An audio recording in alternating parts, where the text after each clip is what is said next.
So this is my tutorial on what I did in order to write an art proposal for art shows and exhibitions.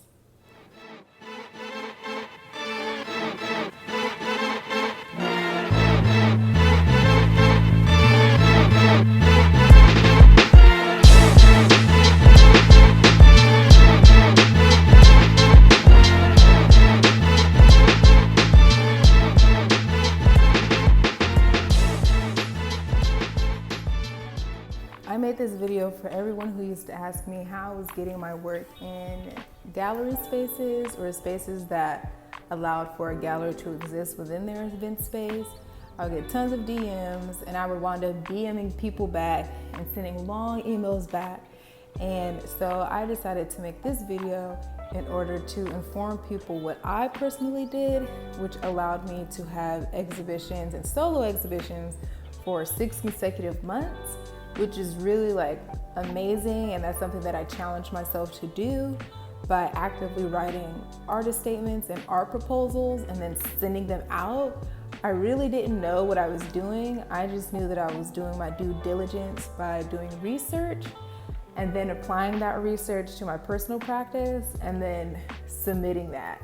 And I feel like the opportunities that came to me really just cannoned me to think even bigger, which is why I wound up applying to art school and then getting in, because I felt like, okay, if I could do that just by myself, what could I do with proper guidance or a different type of guidance and really catapult myself further? So I made this video for everyone who is figuring out how to submit art proposals, apply to art open calls, and really just becoming more self-sufficient and being efficient in the amount of work that you do and being focused, concise, and creating a cohesive written statement. So I'm headed to LA and I really want to redo this tattoo that I began with my tattoo gun. So let's get into it. How to submit a proposal for art shows and exhibitions. If there are spaces you visit and think, wow, my work would look great here, or if their work is here, I know mine can be too. Do not be afraid to ask, submit work, and strike up a conversation to show genuine interest by asking questions and becoming a frequenter of the space. Many of the opportunities I have had are because I asked a question, showed up to opening ceremonies or events, and submitted my work. The worst thing anyone can respond with is a no, so you might as well go for it. Personally, a no has always been my motivation to keep striving for a yes. Submitting paperwork related to your personal practice can often feel intimidating. As an artist, once you begin challenging yourself and taking the time to place yourself in new spaces, you may find that art proposals are necessary for submissions.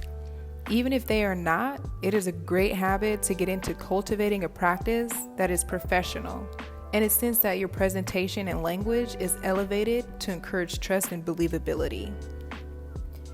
An artist proposal used for submissions expresses what the body of work intends to do. Images of the artwork, their medium, and sometimes pricing.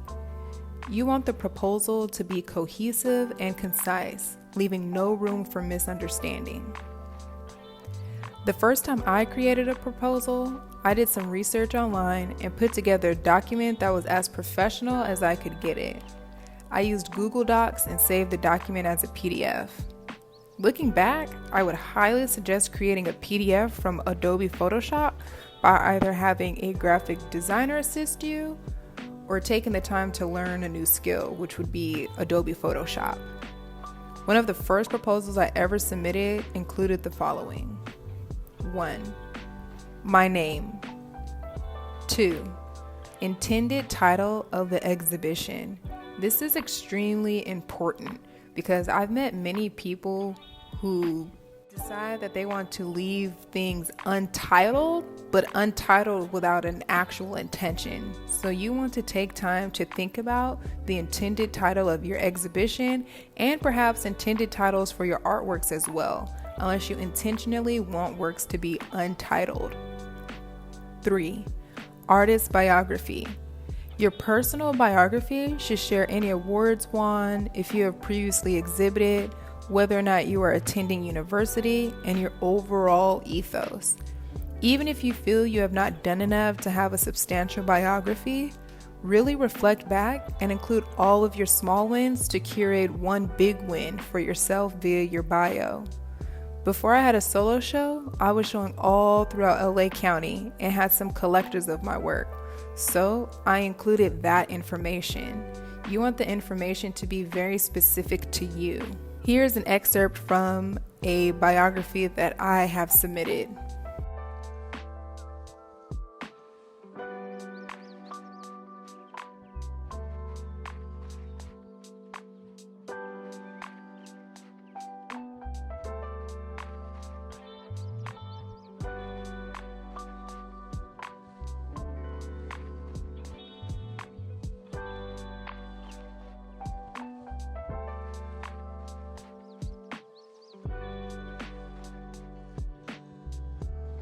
From this excerpt, any reader can grasp that I am an active participant in my overall journey and aim to continue growing through providing opportunities for myself. Also, it takes time and care to write about yourself, as well as patience, which will translate through a well-written bio. 4. Narrative. The narrative is the intention of the work. This part should be strong and captivating within the first couple of sentences. It is essentially the artist's statement for this particular body of work. 5. Proposal. How do you envision your body of work existing within the space?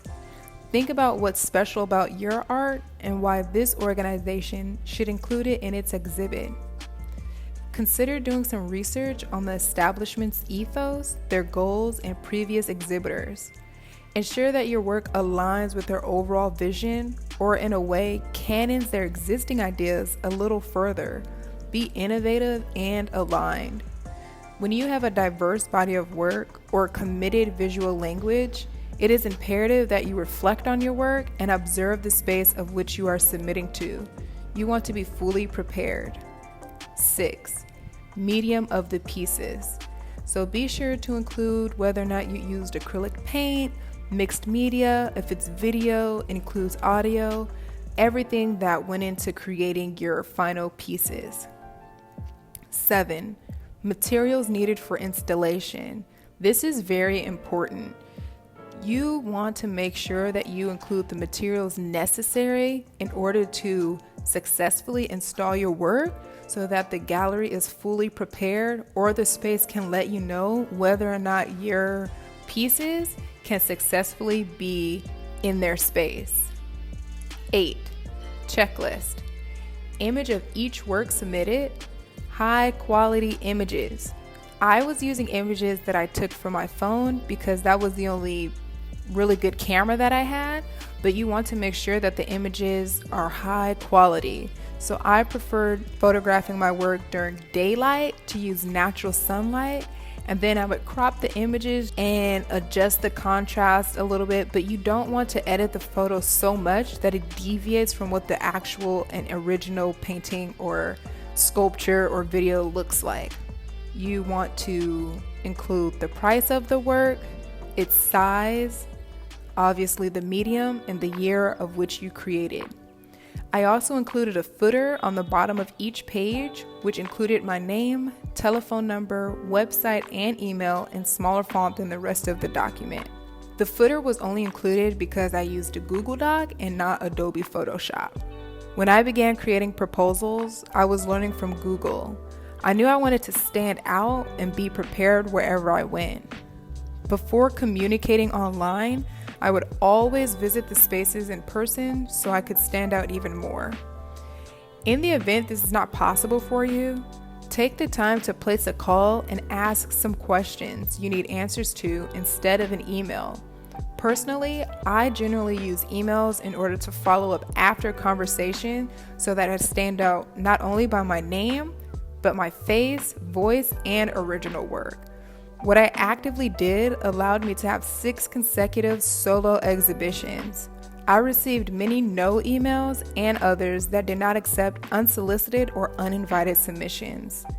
On some gallery sites, there's typically a tab that shares if there are open calls or whether or not you can inquire with them without invitation. Other gallery spaces uphold inaccessibility in order to create value, and I think that's okay. Just be sure to do your due diligence. With consistency and many iterations of my proposals over time, the yeses I received challenged me in ways which allowed for me to grow.